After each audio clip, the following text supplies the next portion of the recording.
Hi everyone, I'm Jules. Welcome to Jules Reads. This is going to be my May 2024 reading wrap-up. I read 6 books in May, and one of them is a short story though, so can we count that? I'm going to count it. Alright, so I'm going to start with my least favorite and go to my most favorite. I did DNF one. I had started listening to Outlander on audio, and I was kind of bored. I get that way with the TV show too, so I will try it again another time. But I did DNF that and moved on to other audiobooks. And so I'll start off with my least favorite, and that is A Good Girl's Guide to Murder by Holly Jackson. I would give this 3 stars. I waffle on whether to do ratings or not, but it does help me to keep track of my own reads. But I just feel bad sometimes when I give a well-loved book a lower rating. I don't know. So I'm giving this one a 3. The audio book was great to listen to if you're debating on whether you should read it physically or on audio. I suggest audio. It does remind me of a true crime podcast. It really reminded me of Serial, the OG true crime podcast. But this is about a girl who is doing some research and investigation on a murder that took place 5 years ago. So there is some mystery to it. There's some thriller. There's some good twists at the end that I did enjoy. I think why I didn't like it as much is young adult. And so I just wasn't, I don't know, wasn't grabbing my attention like I wanted it to. I'm not a big thriller reader either. I do tend to gravitate towards, I like horror and I like science fiction and I like just literary fiction in general. But I give it a 3, and if those things sound interesting to you, I would recommend it. The next book I'm also giving a 3 is Just for the Summer by Abby Jimenez. And this is my first Abby Jimenez book. And I realized that this is part of a series. It's the 3rd in the series. Reading this, I didn't feel like I was missing anything by having to read the first 2. I have heard this one is kind of not connected much to the first 2. And what I loved about this book is that it takes place in Minnesota, which is where I'm from. And I liked the first half of it when this couple is meeting, but the second half kind of dragged for me a little bit, and I didn't really like the family drama stuff that was happening. I just could have done without that. I am not a rom-com reader either, so that is why my rating is also probably a 3. But if you like rom-coms, I would check this one out. I have heard the other 2 in this series are probably better than this one, but I probably won't continue on. I think I'm just like, why would I read rom-com? But this was our book club selection for May, so that is why I read that. And then now let's move into the 4-star books. And the first one is Adventures of Huckleberry Finn by Mark Twain. And I did this one on audio, and it was narrated by Elijah Wood.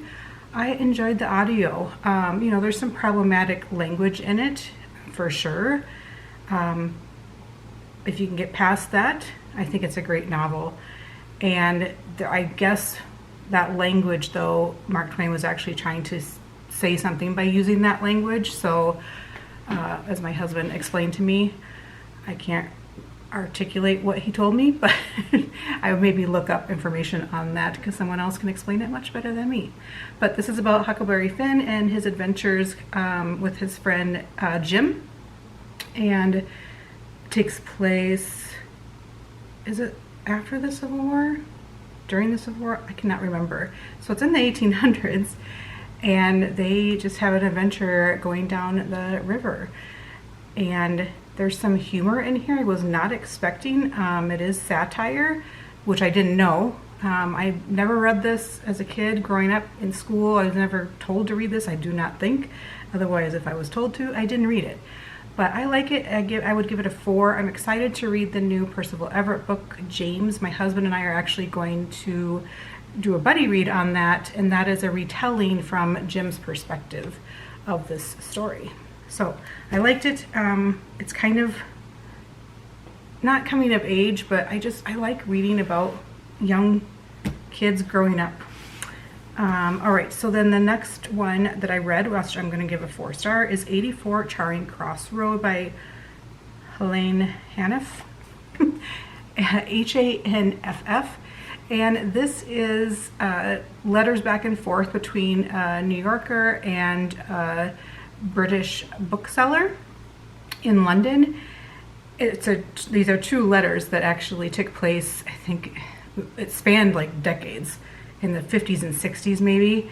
And I really liked it. It's a quick read, it's a small book, and I just liked Helene's sense of humor and just kind of her brashness and attitude, and then just her wishes for which book she would want. So she would order books from this bookseller because America at that time did not have the books available. So she ordered them from this bookseller in the UK. And I really liked it. And I did watch the movie after I read it. And the movie I think they made in the late 80s. And I enjoyed the movie as well. And it was a lot of times exactly like the book. They would read the letters in the book. So that one I give a 4. And then my other 4, probably 4.5, maybe a 5, 4.5. Let's settle on 4.5. It's Kindred by Octavia E. Butler. Octavia is a sci-fi writer, but this didn't really give me sci-fi vibes. There's time travel in it, so I suppose that's where the sci-fi comes in. And this is about a woman who, not voluntarily, gets time traveled back to slavery times, and she's black.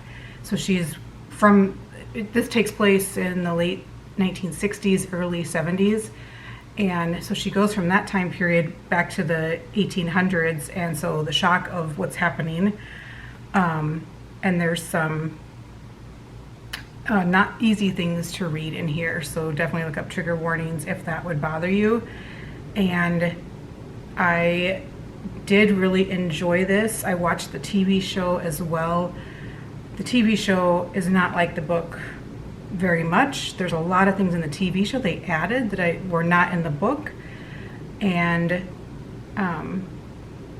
so I would recommend, sometimes for me, I actually like the movie or TV show better. This time is definitely the book, as in most cases, the book is better. But I liked it. She time travels, and she is married, and the first time she time travels, she basically, she's just gone for a split second in the current time, and so she moved across the room, and her husband's like, how did you move that quickly? And then he eventually time travels with her.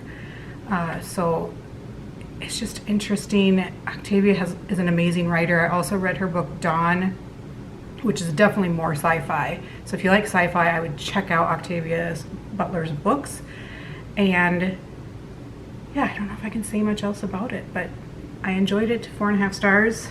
Now my favorite book of May is actually a short story from Stephen King. It's in the Night Shift book, and it was called Quitters Inc. And it's about 30 pages, I think, in here, and I'm giving it a 5 stars. Loved it. I downloaded it on Audible for fairly cheap, and the audio is fantastic. I wanted to listen to it immediately again after I finished it. And Quitters Inc. is, so this guy runs into an old friend, and the old friend is explaining to him that he quit smoking, and he used this company called Quitters Inc.